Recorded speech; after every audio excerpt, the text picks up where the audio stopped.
Bonjour, souvent vous me demandez comment je pêche au Bark Lake, alors j'ai décidé de faire une série de vidéos pour vous montrer mes trucs, mes suggestions.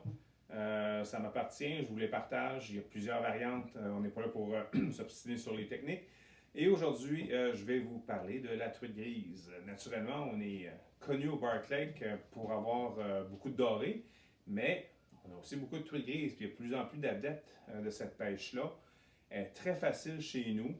Je divise la saison en deux. Il y a à l'ouverture et il y a le reste de l'été. Donc, tôt en saison et le reste de l'été.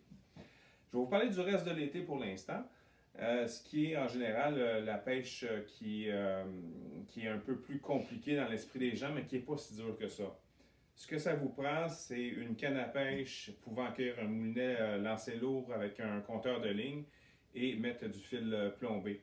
Un kit comme ça, à peu près pour 200 $, il y a moyen de s'équiper puis beaucoup de plaisir.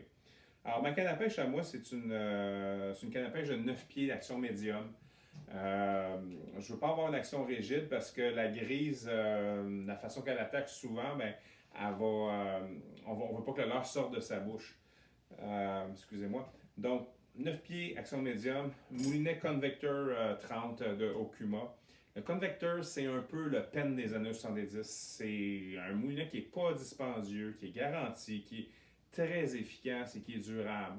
À titre d'exemple, la plupart des guides sur les grands plans d'eau, comme le lac Ontario, pour la pêche au saumon, ou la pêche à la truite arc-en-ciel, truite grise naturellement. Même il y a un guide de pêche au musky connu au Québec qui utilise du Convector, donc c'est très résistant. Et on remplit notre moulinet de fil plombé. Le fil plombé, c'est un fil qui a des couleurs, puis chaque couleur nous permet de compter un peu la profondeur auquel on pêche.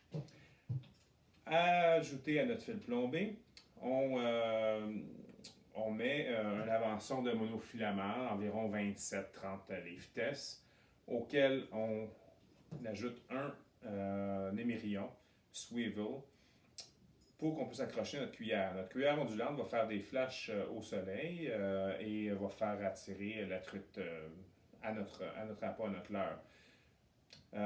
On suggère une cuillère qui diminue de son hameçon, puis qui a environ 4 pouces de long. Il y a plusieurs marques, je vais vous en énumérer à la fin, on va faire ça tout de suite. La Williams Whitefish, la Williams Flasher, la Sutton 71-72, Toronto Wobbler, Cyclope Metz. Alors, ce que je vous suggère de faire, c'est de monter plusieurs cuillères avec avançon que vous pouvez changer, donc si jamais vous voyez qu'il y en a une qui ne fonctionne pas. À cette cuillère-là, on ajoute un avançon d'1 mètre et un poisson nageur. Encore là, il y a plusieurs options. Chez nous, on a de l'éperlan de lac, on a du cisco. C'est tout des poissons fourrage qui est bleuté, mauve, dans ses couleurs violet. Donc, souvent, pour reproduire ça, on prend les mêmes couleurs naturellement, puisque c'est un peu plus naturel. Mais des fois, il faut sortir des sentiers battus. Donc, la gamme Life Target, ça c'est le yearling qui représente un banc de petits ménés qui fonctionne pas mal bien. En fait, c'est ça, c'est yearling. Il y a la série Bait Ball on a deux ménés. Les couleurs bleutées, j'ai une connaissance qui pêche avec du vert et que ça marche très bien pour lui. Le traditionnel Tin Fin qu'on va descendre qui va fonctionner à merveille. Et également un Rapala Jointed flottant, encore là qui va descendre. Petit truc, mon ami Jacques, lui, il adore ça, mais en couleur dorée et rouge, assez surprenant.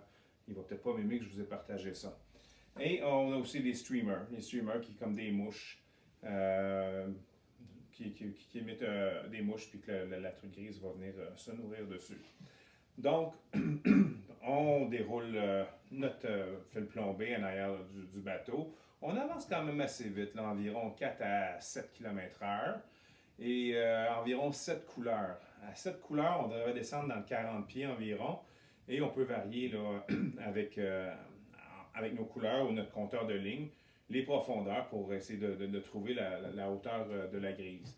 Souvent, au sonore, on va les voir, donc on va pouvoir savoir où est-ce qu'elle se trouve, puis on descend simplement le leurre dedans. Vous pouvez voir les secteurs de pêche, on va vous les montrer à la pourvoirie, il y en a un juste en face Et la plupart sont à 10 minutes de bateau là, de la Port-Royal, c'est très proche. Un petit truc, un petit secret du Bark Lake, c'est à l'ouverture. À l'ouverture, la truite grise, elle se nourrit beaucoup. Elle a frayé en automne, donc elle est en mode nourriture, elle en profite, le lac est dégelé, et elle va attaquer le méné, parce qu'il n'y a pas encore de mouche, il n'y a pas encore de nymphes. Alors, où se trouve le méné? C'est dans les zones pas creuses. Souvent, alentour de la pourvoirie, la baie où il y a la marina de la pourvoirie, la descente de bateau, quand on tourne dans la baie là, à la traîne au doré, on va souvent ramasser des grises. Un peu partout sur le réservoir, surtout alentour de l'île 1 et tout ça, parce que la grise vient se nourrir et est sur le méné. Donc le tin fin avec une canne à doré, sapier, médium, souvent ça va arriver que vous allez pouvoir attraper les grises. Puis souvent sur une journée un peu ensoleillée où est-ce que le doré est plus lent, c'est très très agréable de se rabattre là-dessus. Je vous souhaite bonne pêche à la truite grise chez nous. N'hésitez pas, vous avez des questions, vous pouvez m'écrire, vous pouvez me parler au lodge, vous pouvez nous voir toute l'équipe, ça va nous faire plaisir de vous aider.